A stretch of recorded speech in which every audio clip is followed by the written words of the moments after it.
நண்பர்களே வணக்கம்.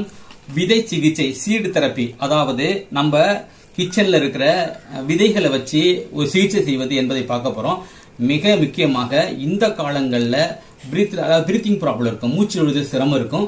அந்த மூச்சு விடுதல் சிரமம் இருக்கப்ப நீங்க எப்படி கையாளணும் அப்படின்னு ஒரே ஒரு புள்ளியில நீங்கள் அழுத்தம் கொடுப்பதன் மூலமாகவோ, இந்த விதைகளை நீங்கள் ஒட்டுவதன் மூலமாகவோ, இந்த விதைகளை ஒட்டுவதன் மூலமாகவோ உங்களுக்கு நல்ல தீர்வு கிடைக்கும். அது எப்படின்னு பார்க்க போறோம். ஃபர்ஸ்ட் பாத்தீங்கன்னு சொன்னால், இங்க பாத்தீங்களா, இது ஆள்காட்டி விரல், இண்டெக்ஸ் ஃபிங்கர், ரெண்டாவது பெரிய விரல், இது ரெண்டாவது விரல்.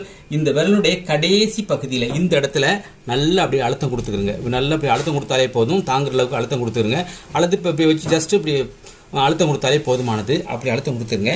அப்படி அழுத்தம் கொடுத்ததுக்கு பிறகு நீங்கள் என்ன பண்ண சொன்னால், இது மாதிரி இந்த மைக்ரோ டேப், இந்த micro tape 3mm micro tape இருக்கு இல்லையா, இதில் ஒரு மிளகை வச்சுருங்க. மிளகை வச்சுட்டு மிளகை வச்சு அந்த இடத்துல அந்த அழுத்தின இடத்துல மிளகை வச்சு அப்படியே என்ன பண்ணிடலாம், நீங்கள் இது மாதிரி பேக்கிங் பண்ணிவிட்டு ஒரு 2 மணி நேரம் வச்சுருங்க.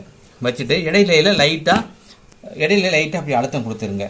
இப்படி அழுத்தம் கொடுப்பதனால் உங்களுக்கு இவ்வாறு அழுத்தம் கொடுப்பதனால் உங்களுக்கு அந்த மூச்சுத்திணறல் சரியாகி நல்ல ஆரோக்கியம் கிடைக்கும். இதை செய்து பாருங்கள். நன்றி, வணக்கம். இதை இந்த காலங்களில் நம்ம நண்பர்களுக்கும் உறவினர்களுக்கும் இதை அனுப்பி வச்சு அவங்களுக்கும் உதவுங்க. நன்றி, வணக்கம். சந்திப்போம் அடுத்த வீடியோவில்.